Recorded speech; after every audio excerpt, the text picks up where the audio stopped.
Marwadi university మంచి భవిష్యత్తు కోసం తెలుగు విద్యార్థులు ఇష్టపడే యూనివర్సిటీ. కాల్ 9059052378 9059052379. మాతృదేవో భవ, పితృదేవో భవ, అతిథి దేవో భవ, అలాగే ఆచార్య దేవో భవ అంటారు కదా. ఇప్పుడు మీరు మా అతిథులు, మాకు దేవుళ్ళు లాంటి వారు. ముందు బ్రేక్ఫాస్ట్ చేసిన తర్వాతే పని స్టార్ట్ చేద్దామని చెప్తున్నారు లక్ష్మణ్ గారు. ఎందుకంటే ఇక్కడ ఈ ఫామ్ హౌస్ ప్రెమిసెస్లోనే చక్కగా డైనింగ్ టేబుల్ కూడా అరేంజ్ చేశారు. ఎందుకంటే ఇక్కడికి చాలామంది సినీ సెలబ్రిటీస్, విఐపీస్ ఈ ఫామ్ హౌస్కి వచ్చి కాస్త రిలాక్స్ అవుతూ ఉంటారు. వారందరికీ కూడా ఇలాగ బ్రేక్ఫాస్ట్, లంచ్, డిన్నర్ లాంటివి ఏర్పాటు చేస్తారు. సో మా కోసం కూడా ఇక్కడ ఒక ఫ్యామిలీ ఉన్నారనమాట. రామ్ లక్ష్మణ్ గారు మాకు చక్రయ్య అని వాళ్ళు చక్కగా వండి పెడతారు తల్లి. ఓకే మైనారా అమ్మ ఒడిచి బంగారం ఇడ్లీ చక్కగా పునుగు. మీరు తిన్నారా? మేము తిన్నాం తల్లి. మీరు వచ్చేటప్పుడు మేము పొద్దున్నే రాగి జావ తాగాము. రాగి జావ తాగాము. మ్యాక్సిమం ఇడ్లీ పూరి ఇవన్నీ మేము తినాం పెద్దగా. బ్రేక్ఫాస్ట్.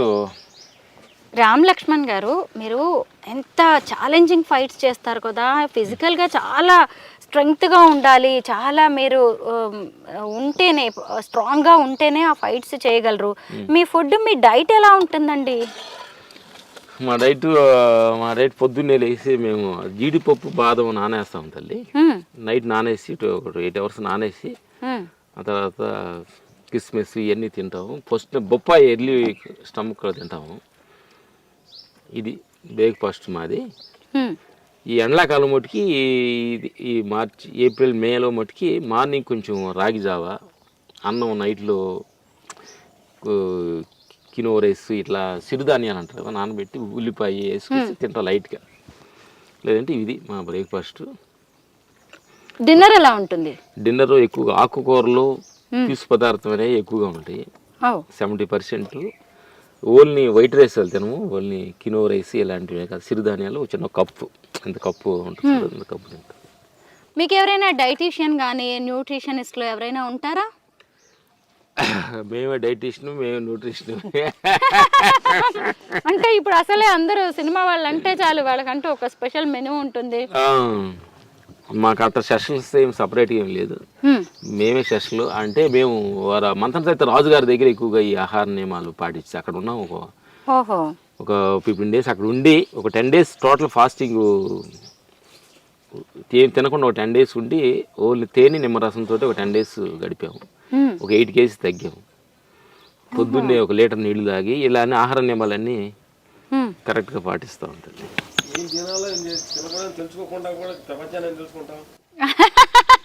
చూసారా రామ్ గారు పంటి నొప్పి అని అక్కడ కూర్చొని ఎంత మంచి మాట చెప్పారో. ఏం తినాలో తెలుసుకోకుండా ఇక ప్రపంచాన్ని ఏం తెలుసుకోగలం. నిజంగా చాలా మంచి మాట అండి. ఏం లేదు తల్లి, 2 దగ్గర జాగ్రత్తగా ఉండాలి తల్లి. తినేటప్పుడు కొంచెం జాగ్రత్తగా ఉండాలి, మాట్లాడేటప్పుడు జాగ్రత్తగా ఉండాలి. అన్నిటికీ కారణం మన నోరే. నోరు మంచిదైతే ఊరు మంచిది అవుతుంది అంటారు కదా. ఎందుకనంటే అదిగా తింటే ఒళ్ళొచ్చి ఆరోగ్యం పాడవుద్ది, అదిగా మాట్లాడితే అవతలు ఇబ్బంది పడతారు.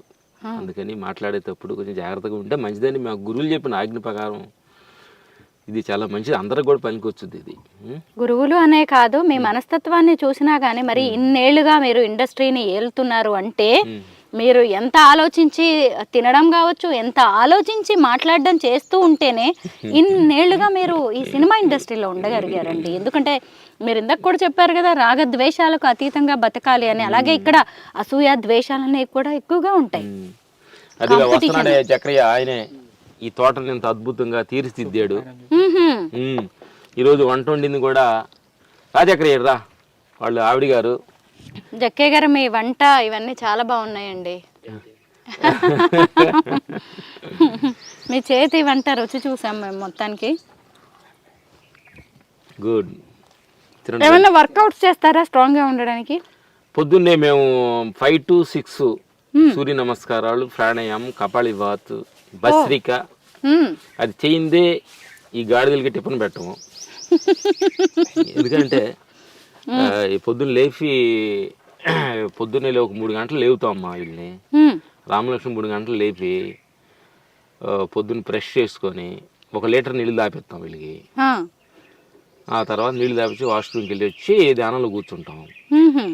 కూర్చొని వీళ్ళిద్దరిని కూర్చోబెట్టి 3:15 కల్లా కూర్చొని 5 గంటల దాకా కూర్చుంటాం. మ్మ్.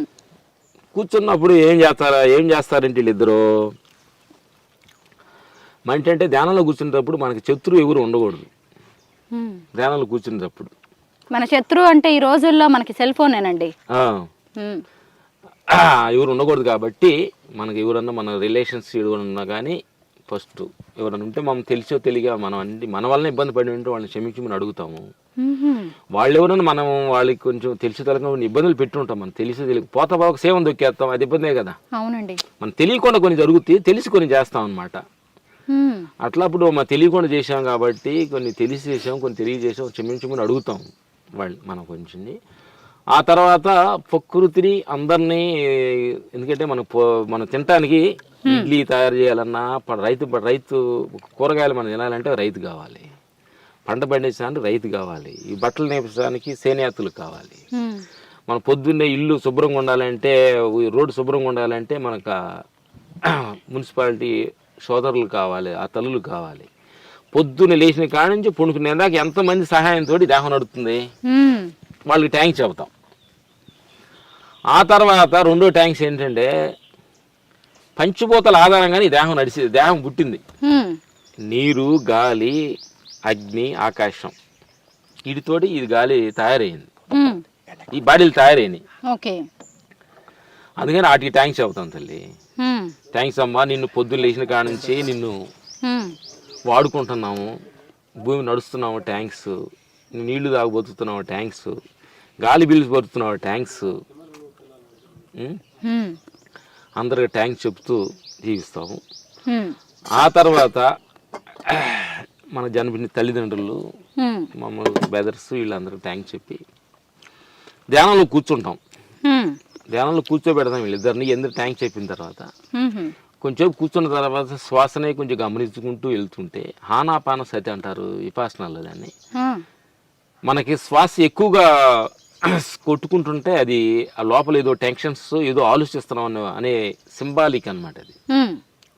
అందుకని దానికి శ్వాసన కానీ మనం గమనిస్తూ ఉంటే చూడంగా సున్నితంగా అయిపోద్ది.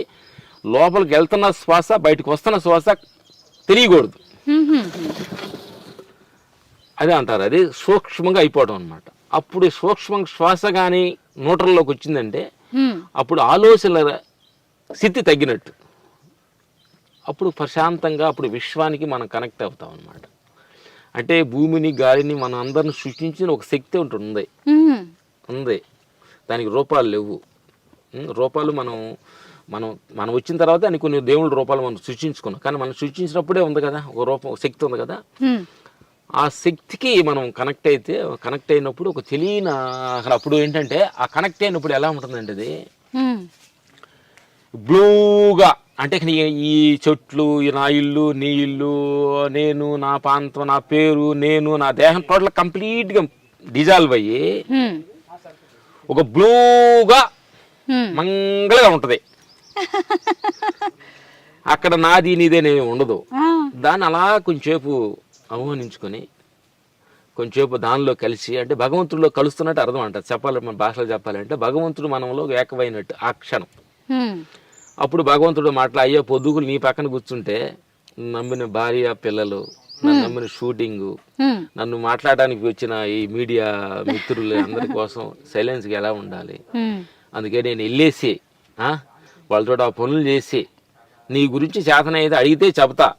ఆయన అంటాడు అడగకుండా చెప్పగాకుండా నా గురించి ఎందుకు అడగకుండా చెప్పారు అనుకోండి అది చాలా వాల్యుయేషన్ ఉండదు అంటాడు భగవంతుడు.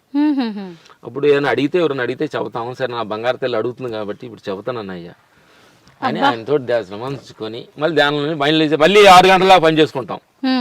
మళ్ళీ సాయంకాలం 6 గంటలు అయిన తర్వాత సెల్ ఫోన్ ఆఫ్ చేసేసి స్నానం చేసేసి పొద్దున్నుంచి సాయంకాలం దాకా ఏం చేసాం, ఎవరితో మాట్లాడాము, ఎవరితో కొట్లాడాము, ఎవరితో తిట్టాము, అందరిని క్షమించయ్యా, పనిలో కోపాడాల్సి వచ్చింది, అన్నం వండమున వారిని ఏదో అరవాల్సి వచ్చింది, ఇట్లా కోపాడాలి కదా పనిలో ఉన్నప్పుడు. వాళ్ళని క్షమించమని అడిగి వాళ్ళు కాళ్ళు నమస్కారం తీసుకున్నట్టుగా నమస్కారం తీసుకొని మళ్ళీ ధ్యానంలో కూర్చుంటాం. కాంచేపు అలా కూర్చొని నిద్ర వస్తే అలా పండుకుంటాం. ఇది మా దినచర్య కార్యక్రమం బంగారు తల్లి. నైట్ అతి తక్కువగా ఆహారం తీసుకుంటాము, ఫ్రూట్స్ ఫలాలు తీసుకుంటాం. ఎందుకంటే నైట్ ఎక్కువ తీసుకుంటే బాగా తేపులు వస్తాయి, నిద్ర వస్తుంది, ఇక ధ్యానంలో కూర్చోలేము.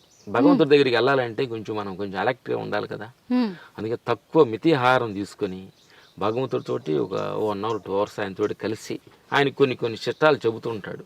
నాయన చాలా తక్కువగా తినండి, తక్కువగా మాట్లాడండి, ఇది చానాళ్ళలో ఉండదు, ఇది దీనికి ముసలితనం వచ్చుదని కొన్ని చిట్టాలు చెప్పి తెలుసుకొని వచ్చి ఓహో ఇది అని చెబుతూ ఉంటాం. ఇది జరిగింది. వాళ్ళు కూడా టిఫిన్ తింటాం. మీరు ఇప్పటిదాకా ప్రకృతితో ప్రయాణం చేస్తున్నారు అనుకున్నాం, కానీ మీరు భగవంతుడితో ప్రయాణం చేస్తున్నారు. మన పెద్దలు చెప్తూ ఉంటారు కదా, మితం హితం అని. దాన్ని వినడమే కాదు, ఆచరణలో చేసి చూపిస్తున్నారు. మేము మితంగా తింటాం, అందుకే అది మా జీవితానికి, మా శరీరానికి హితంగా మారుతుంది అని లక్ష్మణ్ గారు చెప్పారు.